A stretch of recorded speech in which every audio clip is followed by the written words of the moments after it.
Hello guys, जैसे कि आप लोगों को पता ही है कि हमने 500 MCQ का चैलेंज लिया है। कितने दिन के अंदर? 50 डेज के अंदर। यानी कि हर एक डेज में हम कितने क्वेश्चन कर रहे हैं? आपके 10 MCQ with their explanation with the basic strength. आज हम आ गए हैं आपके डे 3 में। तो अगर आपने डे 1 और डे 2 की वीडियो नहीं देखी है तो वीडियो को जरूर देखें। वीडियो में आगे बढ़ने से पहले अगर आप हमारे चैनल पर नए हैं, सब्सक्राइब करें, बेल आइकन को जरूर दबाएं ताकि फ्यूचर में आने वाली वीडियोस आपको सबसे जल्दी और आसानी से मिल सके। This is caffeine shot, let's get started. So देखिए, बेसिकली मेरे पे क्वेश्चन बहुत आते हैं कि सर ये एमसीक्यू है, किसके रिगार्डिंग है? ये 11th में जो बच्चा है, 12th में जो बच्चा है, जो बीए में जो बच्चा है या बीएससी में जो बच्चा है, राइट, एमए में बच्चा है या एमएससी में बच्चा है।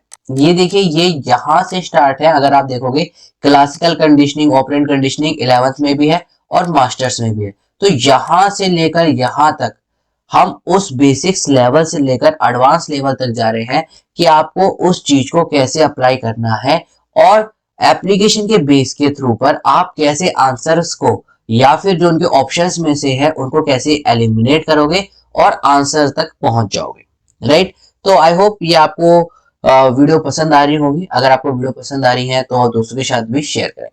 तो वीडियो में आगे बढ़ते हैं। आज का सबसे पहला क्वेश्चन आइए ये। देखिए क्या कह रहा है वो। Ryan has an older brother ban. Ryan का जो बड़ा भाई है वो क्या कौन है? बैन है। Each time Ben gets in trouble at the school he is not allowed to go outside with his friend for an entire work. जब भी बैन कुछ भी trouble trouble in the sense कोई भी लड़ाई झगड़े में या फिर कोई शिकायत आती है स्कूल में, तो बैन को अलाउ नहीं करते उसके पेरेंट्स हैं जो है पूरे एक वीक तक। Ryan does not want this consequences so he make sure not to get in the trouble with the school. Which type of the learning has Ryan likely experience? Right? तो Ryan क्या सोचता है कि मेरे को इस तरह के ट्रबल में नहीं पड़ना है। क्यों? क्योंकि पेरेंट्स क्या कर रहे हैं, पूरे इंटायर वीक के लिए उसे क्या कर रहे हैं, आप कह सकते हैं कि घर से बाहर नहीं जाने दे रहे। राइट? तो ये किस तरह की लर्निंग है? अगर आप देखोगे कि ये कॉग्निटिव लर्निंग है, ब्रेन का कहीं यूज हो रहा है? नहीं हो रहा। कोई प्रिपेयर्ड लर्निंग है? कोई प्रिपेयर्ड नहीं है। लेटेंट होती है, मैंने आपको बताया था। लेटेंट मींस क्या होता है? आपकी हिडन। राइट? हिडन लर्निंग है ये? नहीं, हिडन भी कोई लर्निंग नहीं है। कुछ सीख रहा है, वो सीख रहा है क्या करके?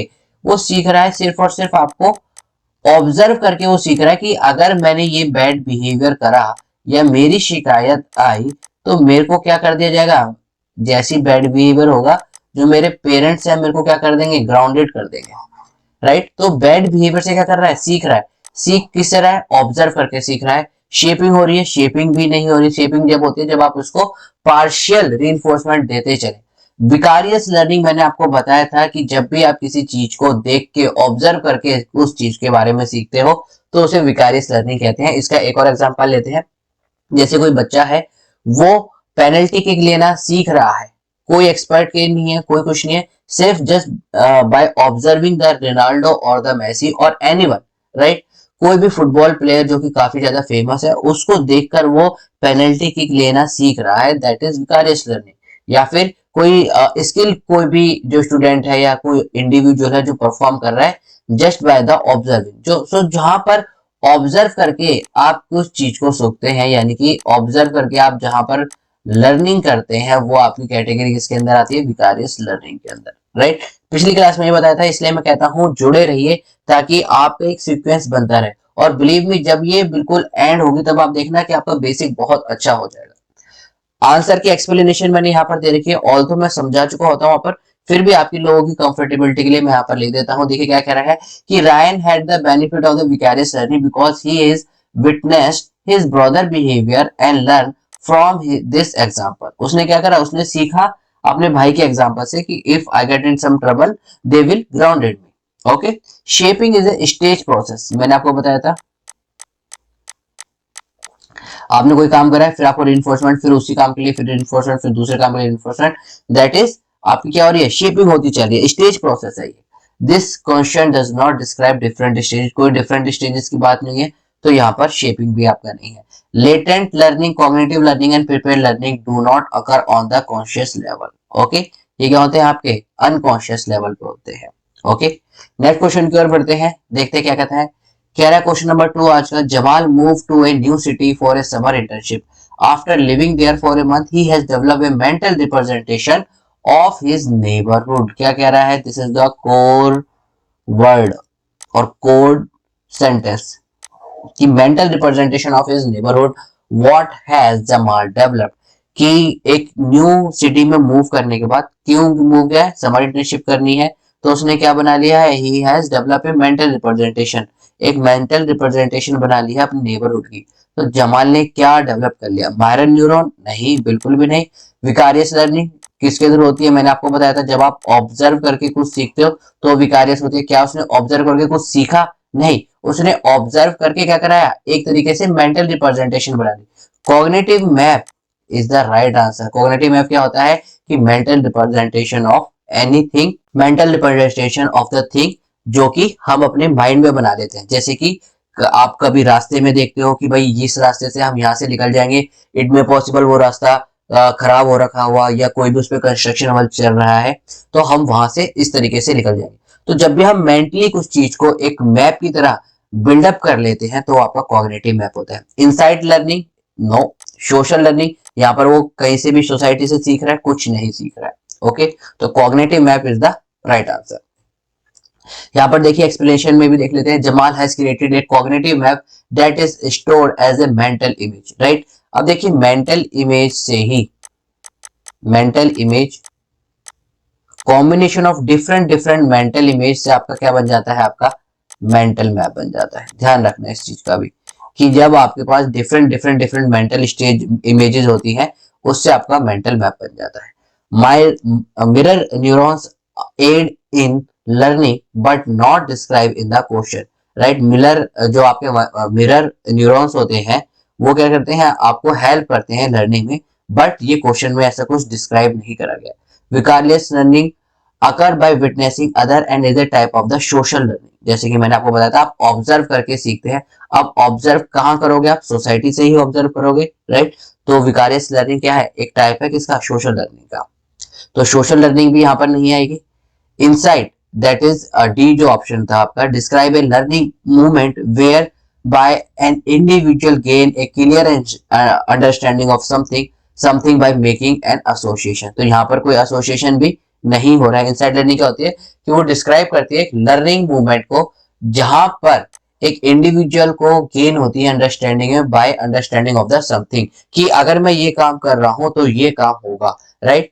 तो एसोसिएशन, यहाँ पर कोई एसोसिएशन बन रहा है, कोई एसोसिएशन नहीं बन रहा, दैट इज इनसाइड लर्निंग भी यहाँ पर पॉसिबल नहीं है, राइट। आई होप गाइस आपको ये सारी चीजें समझ में आ रही होंगी। ब्रॉड पर्सपेक्टिव लेके रखिए, माइंड को ओपन रखिए, बहुत इजी रहता है अगर आप माइंड को ओपन ही रहोगे। हर चीज को एक्सेप्ट करना सीखिए कि हाँ ये चीज इस तरीके से भी हो सकती है, तो आपको क्या रहेगा, आपको बहुत अच्छा रहेगा सीखने में भी। वीडियो पसंद आ रही है लाइक करें, शेयर करें, सब्सक्राइब करें, बना बिल्कुल ना जाए। Which statement is true about learning in organism, ठीक है। क्या कहता है कि कौन सी स्टेटमेंट ट्रू है लर्निंग की रिगार्डिंग किसी भी ऑर्गेनिज्म में। Non human organism are not capable of the operant conditioning, बिल्कुल गलत है। अगर आप किसी चीज को रिवॉर्ड दोगे तो डेफिनेटली क्या होगा, उसका बिहेवियर क्या हो जाएगा, डिक्रीज हो जाएगा, राइट। और किसी को पनिशमेंट, सॉरी, जब रिवॉर्ड दोगे तो उसका बिहेवियर क्या हो जाएगा, उसका बिहेवियर इंक्रीज हो जाएगा। और पनिशमेंट दोगे डेफिनेटली तो उसका बिहेवियर क्या हो जाएगा, डिक्रीज हो जाएगा। ये तो आप हम अपने बच्चों के साथ भी करते हैं कि आप उन्हें अच्छा काम करें, एक चॉकलेट ले लीजिए, तो ये तो ह्यूमंस में पॉसिबल है। नॉन ह्यूमन ऑर्गेनिज्म यानी कि जो ह्यूमन नहीं है, आर नॉट कैपेबल, नहीं। अगर आप देखोगे किसी डॉगी को, मान लीजिए वो आपके रूम में पॉटी कर गया है तो आप उसे क्या करते हो, डांटते हो, राइट। तो यानी कि ये ऑप्शन बिल्कुल गलत है। Non human organism are not capable of the classical conditioning, बिल्कुल गलत है। जो हमने पावलोव का एक्सपेरिमेंट किस पे करा था, डॉग पे करा था, और वो क्लासिकल कंडीशनिंग का एग्जांपल था, यानी कि ये भी गलत हो गया। Humans are the only organism capable of the later learning, बिल्कुल गलत है, right. Human and non human are capable of the operant conditioning, classical conditioning and latent learning, बिल्कुल ठीक है, this is the right answer. Why, अगर आप देखोगे human और नॉन ह्यूमन दोनों ही ऑपरेंट कंडीशन, रिवॉर्ड और पनिशमेंट, ऑपरेंट कंडीशनिंग यानी कि रिवॉर्ड और पनिशमेंट से दोनों ही हम सीखते हैं। क्लासिकल कंडीशनिंग हम किसी चीज को एसोसिएट कर लेते हैं, हमें पता है कि फादर 7 बजे आने वाले हैं तो हम क्या करते हैं कि भाई 7 बजे से पहले हमें घर तक पहुंचना है, राइट। तो ये क्या है, क्लासिकल कंडीशनिंग का एक एग्जांपल हो गया कि हमने एसोसिएशन कर लिया है कि 7 बजे की अगर हम बात गए तो पापा घर में आ जाएंगे और डांटेंगे। अब जरूरी नहीं कि पापा 7 बजे आए, 7 बजे से पहले भी आ सकते हैं, बट व्हाट वी एसोसिएट कि हाँ पापा आ जाएंगे तो अब हमें पढ़ना है, मोबाइल नहीं देखना है, राइट। ए फियर, राइट। तो क्लासिकल कंडीशनिंग में क्या होगा आपका, आपने एसोसिएट कर लिया।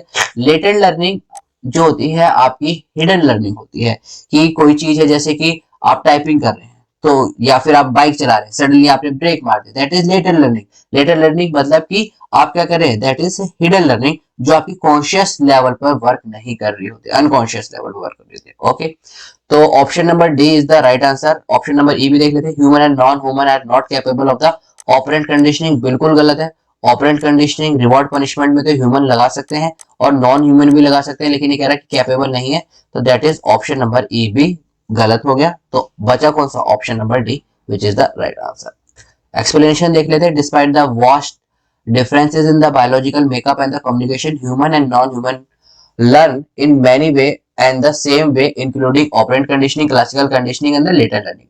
Many learning experiments have been done on the human and non-human subject that have indicated that many learning similarity. The other choices do not accurately describe the human and the non-human learning. कोई भी आगे example देखो आप, उसके अंदर अगर आप association कर रहे हो तो वो आपका ह्यूमन में भी आ जाएगा, नॉन ह्यूमन में भी आ जाएगा। क्लासिकल कंडीशनिंग में भी आप हो सकते हो। लेटेंट लर्निंग में आपको थोड़ा बहुत कंफ्यूजन हो सकता है, बट लेटेंट लर्निंग क्या होती है आपकी, हिडन रहती है। कभी भी आप देखोगे, चाहे जो पपी है या डॉग है, आप उसको विसिल करोगे तो डेफिनेटली वो अपनी टेल को हिलाएगा, दैट इज लेटेंट लर्निंग। वो क्या है, उसने सीखी है बाय बॉर्ड, राइट, हिडन है वो।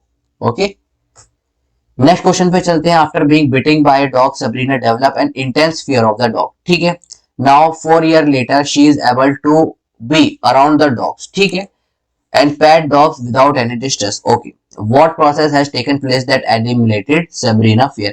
वो कह रहा है कि कुछ टाइम पहले सबरीना को डॉग ने काट दिया था, लेकिन 4 साल बाद सबरीना ने वो जो डर है वो क्या हो गया, बिल्कुल खत्म हो गया है, और अब सबरीना डॉग के साथ खेलती भी है, उनको पेट भी करती है, कोई भी उसको स्ट्रेस नहीं हो रहा है। तो कौन सा प्रोसेस हुआ है? अगर हम कहते कि कौन सी हमने थेरेपी यूज करी है, ध्यान से सुनिए, अगर मैं कहता कि हमने कौन सी थेरेपी यूज करी है इस प्रोसेस के अंदर टू एलिमिनेट फियर, फियर को भगाने के लिए मैंने कौन सी करी है, तो आपका आंसर क्या होता है, सिस्टमैटिक डिसेंसिटाइजेशन। ध्यान से सुनिए, अगर यही क्वेश्चन है, मैं कह रहा हूं कि इस कौन सी हमने थेरेपी यूज करी है to eliminate the fear of the Sabrina, Sabrina का डर भगाने के लिए हमने कौन सी थेरेपी यूज करी होगी, सिस्टमैटिक डिसेंसिटाइजेशन। लेकिन उसने थेरेपी नहीं पूछा, उसने पूछा है कि क्या जब अब डर खत्म हो गया है, उस डर का खत्म होने को, जो डर उसका खत्म हो गया है, उस प्रोसेस को हम क्या कहते हैं। तो देखिए ये ऑप्शन तो नहीं होगा क्योंकि ये तो थेरेपी है। ब्लॉकिंग इफेक्ट भी ऐसा कुछ नहीं है कि कहीं उस पर कुछ ब्लॉक हो रहा है, नहीं, ब्लॉकिंग इफेक्ट पे तो पूरा ही आपका क्या हो जाता है, बिल्कुल नल एंड वॉइड हो जाता है। अवर्जन थेरेपी किसके लिए रहती है, एडिक्शन के लिए रहती है। मैं आपको बता चुका हूं, अगर किसी को गैम्बलिंग की या फिर अल्कोहल की आदत है, यहाँ पर ना ही गैम्बलिंग ना ही अल्कोहल की बात हो रही है, ये भी गलत। स्पॉन्टेनियस रिकवरी, स्पॉन्टेनियस रिकवरी, यहाँ पर रिकवरी की बात ही नहीं हो रही। वो क्या कह रहा है कि उसका डर क्या हो गया, बिल्कुल खत्म हो गया है। अगर हम कहते कि क्वेश्चन के अंदर कि सबरीना को डर था लेकिन उसके बाद उसने कुछ ऐसा नहीं करा, सडनली उसके सामने वो डॉग आया और उसको स्ट्रेस होने लग गया, तो क्या होता, तो वो स्पॉन्टेनियस रिकवरी होती। किस थेरेपी से यूज करा है, किस थेरेपी को यूज करेंगे इस फियर को भगाने के लिए, सिस्टमैटिक डिसेंसिटाइजेशन। तो यानी कि स्पॉन्टेनियस रिकवरी भी क्या होती है, जब उसे स्ट्रेस होने लग जाता। बचा क्या आपका, extension, extension is the right answer. और एक्सटेंशन होता भी क्या है कि जब आपका कोई भी प्रोसेस लॉन्ग टाइम तक उसको उस स्टिमुली ना मिले तो वो उस रिस्पॉन्स को छोड़ देता है, that is an extension, right. तो अब देखिए उसका बिहेवियर क्या हो चुका है, वहां पर क्या कह रहे हैं कि 4 साल बाद ये she is able to walk around the dog, that means कि जो उसका बिहेवियर है वो क्या हो चुका है, खत्म हो चुका है। तो extension is the right answer. Over time the fear experience extinction. The extinction occur when the condition is present repeatedly over time without the unconditional response या फिर unconditional stimuli, right? कि जो आपकी कंडीशन है वो बार बार प्रेजेंट करी जा रही है, यानी कि डॉग आपके सामने लाए जा रहे हैं, लेकिन अनकंडीशनल स्टिमुली क्या थी कि वो बाइट नहीं कर रहे हैं। अब वो बाइट नहीं कर रहा है तो क्या होगा, उसका जो डर है अपने आप खत्म हो जाएगा। In this case we can assume that the Sabrina show and experience dogs over the past few year without being bitten, जो कि मैंने अभी आपको बताया कि डॉग ने उसे काटा नहीं है, तो अब क्या होगा, उसका डर क्या होगा, धीरे धीरे खुलता गया। These are the condition needed for the extinction spontaneous recovery occur after the extinction। मैंने आपको बताया था कि हमेशा जो आपका स्पॉन्टेनियस होगी रिकवरी होगी वो एक्सटेंशन के बाद होगी। अगर आपको याद हो, मैंने सबसे पहले बताया था कि आपको एक्विजिशन होता है, फिर आपका क्या होता है, एक्सटेंशन होता है, उसके बाद एक्सटेंशन होता है, उसके बाद आपकी स्पॉन्टेनियस रिकवरी होती है, फिर आपका जर्नलाइजेशन होता है, जर्नलाइजेशन के बाद लास्ट आपको होता है डिस्क्रिमिनेशन। तो देखिए वही चीज बार बार वापस आपके सामने आती जा रही है, तो इन चीजों का ध्यान रखिए। एक्सटेंशन के बाद ही स्पॉन्टेनियस रिकवरी पॉसिबल है, स्पॉन्टेनियस रिकवरी पहले पॉसिबल नहीं हो सकती एक्सटेंशन से। Okay, this is question number 4। Question number 5 की ओर चलते हैं। इफ सारा wants to teach her dog to fetch a ball, which form of the learning will she likely use? ठीक है, कि अगर उसे सारा को सिखाना है अपने डॉग को कि कैसे आपको बॉल को पकड़ना है, राइट, या फिर फैच करना है, तो वो कौन सी लर्निंग को यूज करेगी? विकारियस लर्निंग ऑब्जर्वेशन के थ्रू होती है, देखिए ऑब्जर्वेशन के थ्रू होती है, यानी कि ये चीज नहीं आएगी।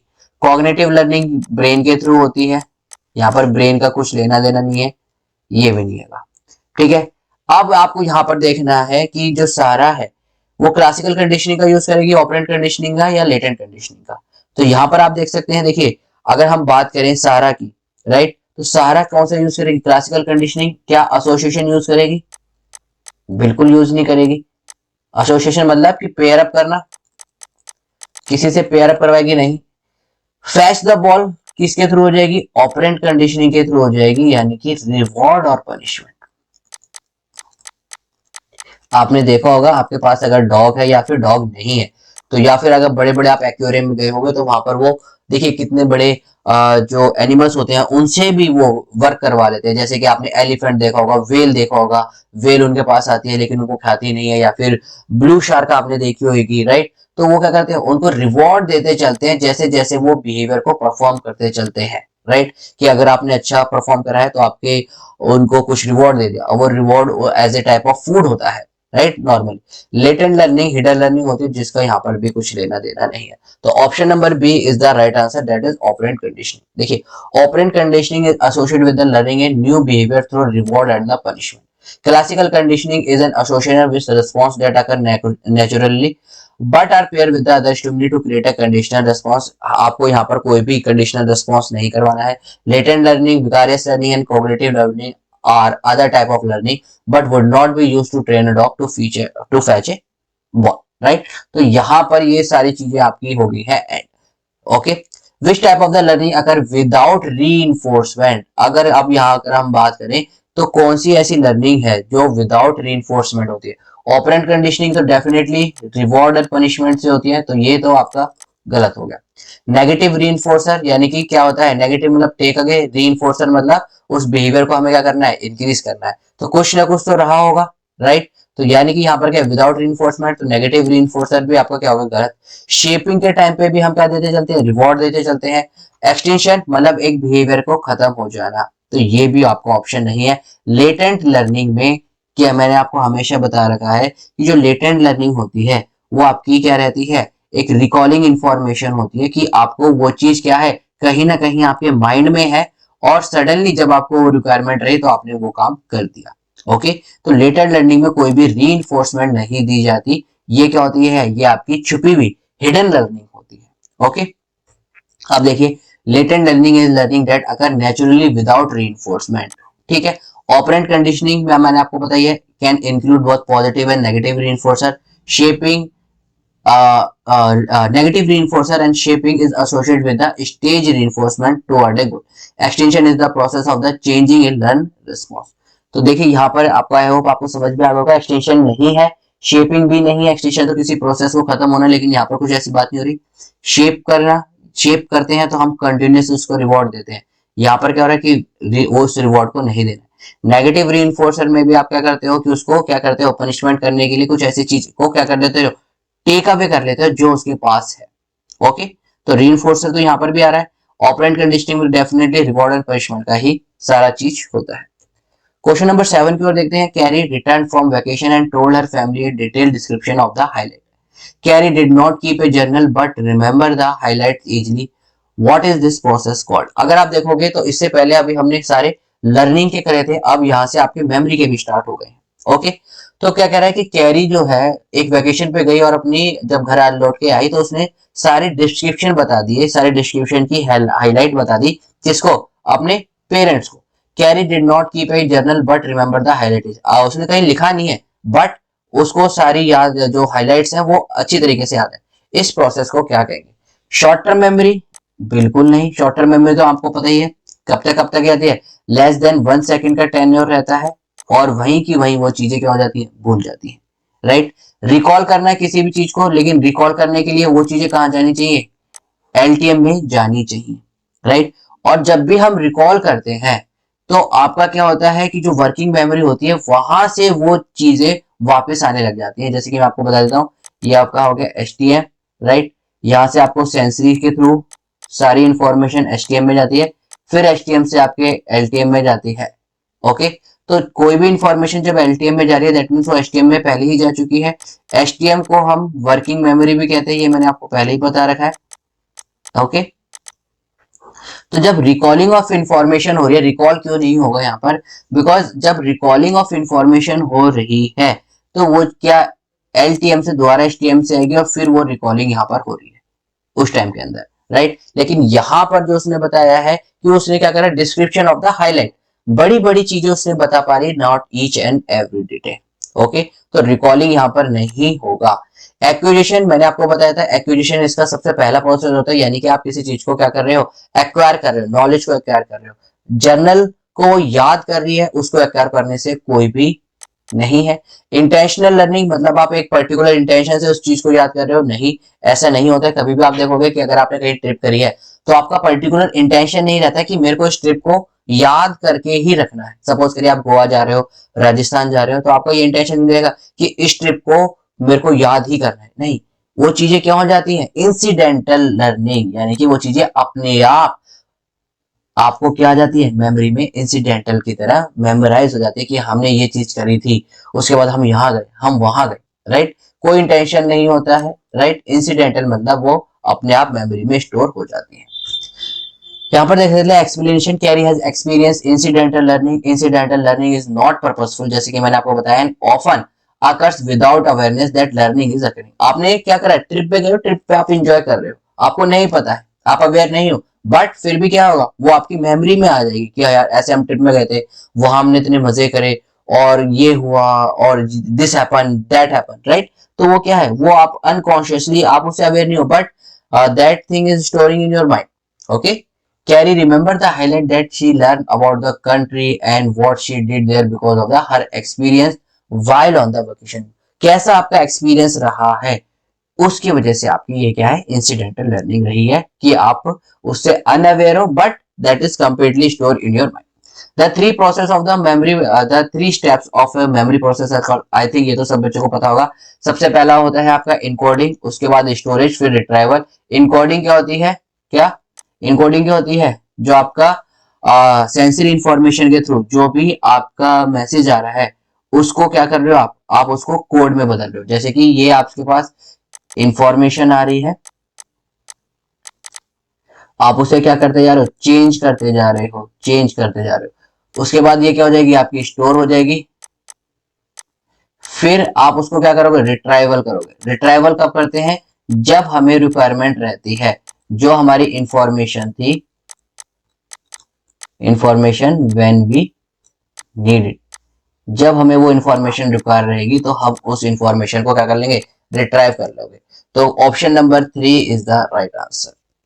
ये तो आई थिंक सबको पता होगा। The three step of the memory process are encoding, storage and retrieval.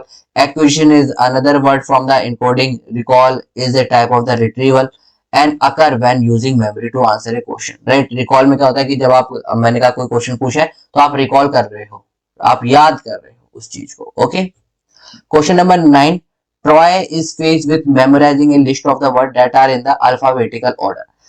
There is a word that begins with each letter of the alphabet. After hearing the list, which word of the Troy most likely to be remembered? अगर आप ये question देखोगे तो ये class 11th में ये आपका एक एक्सपेरिमेंट है, राइट। मेमोरी बेस्ड एक्सपेरिमेंट है। अगर आप लोगों ने देखा होगा क्लास 11th में एक एक्सपेरिमेंट है, क्या एक्सपेरिमेंट है, मेमोरी बेस्ड एक्सपेरिमेंट है।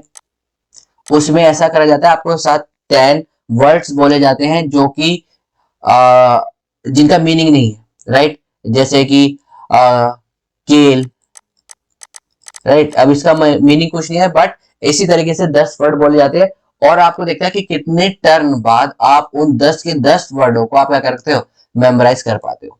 तो ये जो एक्सपेरिमेंट है ये क्या बताता है, ये आपकी मेमोरी की ये चीज बताता है कि आपको मेमोरी में जो पहले शब्द याद हैं, जो मेमोरी में जो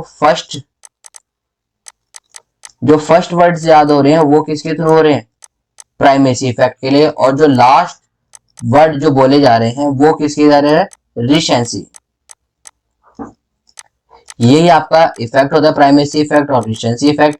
प्राइमेसी इफेक्ट क्या होता है कि अगर सपोज करिए मैंने कोई फोन नंबर बोला है तो आपको उसको स्टार्टिंग की डिजिट क्या रहेंगी, याद रहेंगी।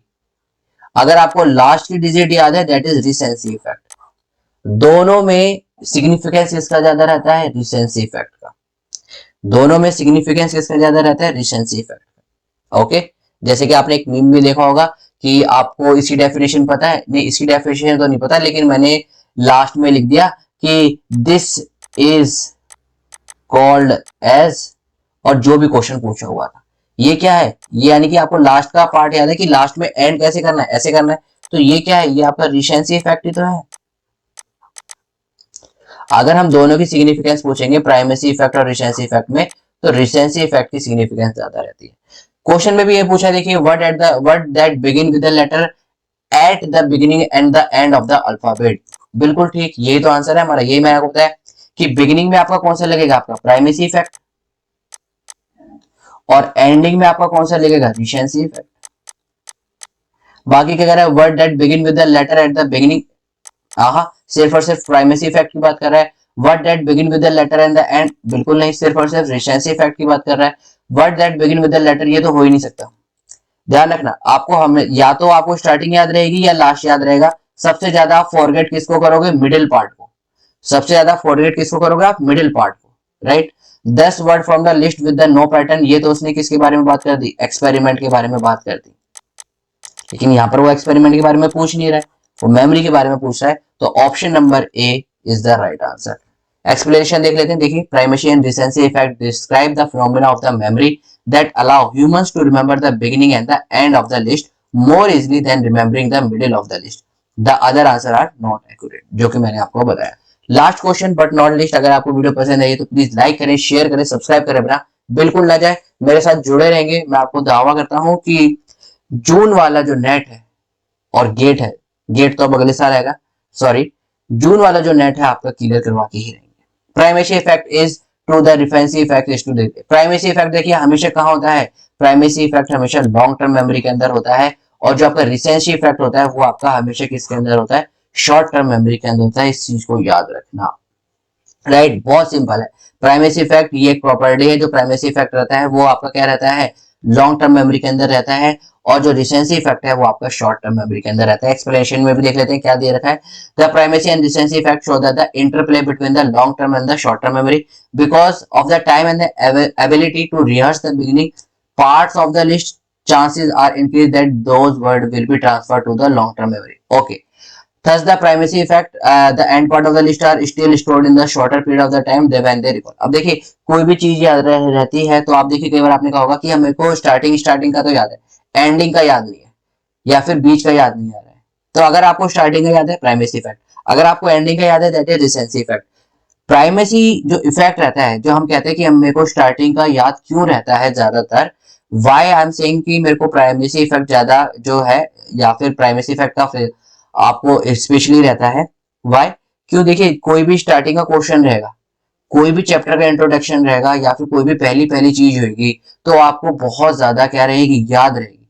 आपने पहली बार साइकिल कब चलाई होगी ये आपको ज्यादा याद रहेगा एज कंपेयर टू कि आपने लास्ट टाइम साइकिल कब चलाई। ओके, पहली बार जो रहते हैं, जो फर्स्ट टाइम चीजें रहती हैं वो हमारे डायरेक्ट किसके अंदर चली जाती है, लॉन्ग टर्म मेमोरी में। इसलिए जो प्राइमेसी इफेक्ट है वो किसके अंदर से रहता है, लॉन्ग टर्म में, और रिसेंसी इफेक्ट वो आपका एचटीएम के अंदर रहता है। एक एग्जांपल मैंने आपको दिया, आपको ये ज्यादा याद रहेगा कि फर्स्ट टाइम हमने साइकिल कब चलाई थी, नॉट कि लास्ट टाइम कब साइकिल चलाई। ओके, तो इस वीडियो में इतना ही। आई होप आपको वीडियो पसंद आई हो। लाइक करें, शेयर करें, सब्सक्राइब करना ना भूलें। कोई भी आपको सजेशन देना है तो we will always here to help you and always welcome your suggestion and all the things, right. तो नेक्स्ट वीडियो में मिलते हैं, तब तक के लिए keep smiling, keep gathering lots of memory and don't go without subscribe my channel. Thank you all of you.